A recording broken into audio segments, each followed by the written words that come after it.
Millennials are America's future, and often its favorite punchline. People say we're young, but the oldest millennials are nearing 40. People say we're dumb, but we're the most educated generation ever. And people say we're spoiled, but we're the first generation in American history who'll be worse off financially than our parents. We're traveling across the country to find out how young Americans are surviving, and in some cases thriving. I'm Brad Hunt, and this is American Paycheck. Perhaps no one state has been more synonymous with one industry than West Virginia and coal, which once powered the nation and the state's economy. But coal is dying. Shuttered mines throughout the state are a constant reminder that production has dropped to its lowest level in nearly 40 years. Once home to some of the wealthiest counties in the country, West Virginia now ranks dead last in median income. Not all West Virginians flee after graduation. Brandon Dennison stayed to found Coalfield Development, a nonprofit that trains workers in a number of diverse industries, like green construction, sustainable agriculture, custom woodworking, and t-shirt pressing. So at Coalfield Development, our main strategy is we incubate social enterprises, businesses that make money, but that have a higher purpose than just making money. And the point of incubating these social enterprises is to employ people who face barriers to employment. People coming out of the coal industry, people who wanted to get in the coal industry never could. What was the moment you decided to create Coalfield Development? The seed of the idea for Coalfield actually came out of Williamson, West Virginia. I was there on a service trip, and while we were working, these two young men, probably in their 20s, approached us, and they asked us if we had work available. And I explained that this was actually just a volunteer effort, it wasn't paid, and they went on their way. And that moment really stayed with me because I felt like it really captured the problem, which is we're not lazy here in West Virginia. We want to work, we want to be a part of something, we want to contribute, but our economy's gotten so distressed that the opportunity to contribute is not really there. From the Appalachian Mountains to the low-lying hollers, there's a captivating beauty here. But the desolation is impossible to miss. Out of the abyss left by the collapse of coal, an opioid epidemic has emerged. West Virginia now has the highest rate of overdose deaths in the country. It's a symptom of hopelessness. We were especially susceptible to that problem. Coal mining and other industries that employ our people here, they're labor-intensive jobs that lead to injuries. I think we have an economy that it feels like it's crumbling around us. And so people just kind of want to check out from that and start to feel numb, I think, to the world and turn to, substances. Williamson, once proudly known as the heart of the billion-dollar coal field, now known as the city where there are 6,500 opioid pills per person. Stephen and Wilbur are farmers for Coalfield Development who have struggled through all too familiar West Virginia stories.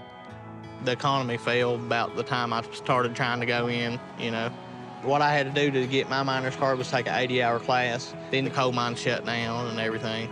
I lost my house, my aunt lost her house, my brother lost his. A bunch of my family got on drugs, a few of them died. I used to be an addict myself. I've done a lot better. I've got this job. I've came a long ways. Yeah, if the mines was still around, and it was all doing real good, yeah, I would try to definitely go back to the mines. We're making 100 to 20,000. That's about what I make here, about 20,000 a year. That's a big difference. The money ain't the same, but I have a better feeling about myself and my community and stuff like what I'm doing now.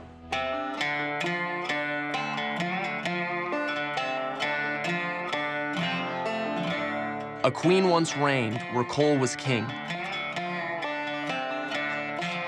The Appalachian Beekeeping Collective is reviving an old West Virginia tradition.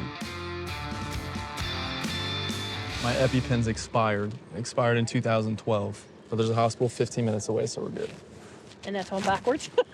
Sorry about that. It is hard to find replacement jobs for the loss in the coal industry. And when you say coal industry, it's just not coal miners. You're talking about railroaders, heavy truck drivers. There's a lot of industry that surrounds the coal industry. So when you go through some of these small communities in South Central Appalachia, you see towns that were once amazing and bustling, completely shuttered and closed up. I mean, this is one of the better paying jobs that I've had. And the other guys in the crew tell you the same thing. There's times when I struggle. Something happens like flat tire. It just happened recently. I got to come up with money for that. I make enough to live. I don't have enough to pay for something, like an accident that happens. I'm screwed. I was a farmhand working cattle before I got my job with the ABC. Financially, it wasn't all that great. My last job, this job's amazing. What we're trying to do is create a community of support for this new type of enterprise. For every dollar we get for our honey, we're able to put more money back in the pockets of people in Central Appalachia. So while we think we can help heal the environment, we also think our work in Appalachian Beekeeping Collective can heal the economic rifts that have begun, and to get more young people like Sean and Clinton back into jobs that they love and that they can make careers out of.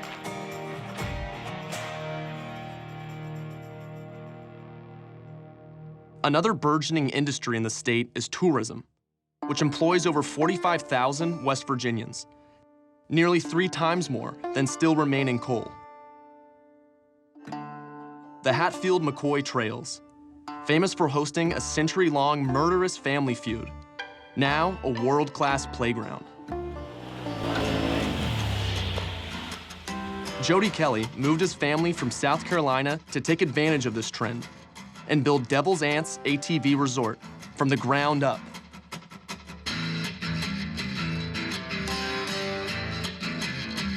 The younger people had moved out of the state because there's no jobs. So we came up here in the spring of '16 looking for property and found this property and jumped on it, and here we are. If I was a young man, the only thing I would consider in West Virginia would be something like I'm building right now, period. I was framing for a builder in Myrtle Beach, South Carolina, making about $15, $17 an hour. Here, triple. And there's funds are there. They've got low interest loans waiting on people to borrow. They can't get people to borrow the money to build resorts. State put up a bunch of money called NCIF. They set millions of dollars to people that don't have the greatest credit. They will help you get the state funding that you need at a low interest rate in order to start a business on the trail system. And actually, they're helping us out. Me and my wife, we're gonna open up a side-by-side rental business. The only people that are making any money are the people that work for themselves. You need to work for yourself. And who taught you that? You already know who taught me that. My daddy. Like he teaches me everything, so, yeah.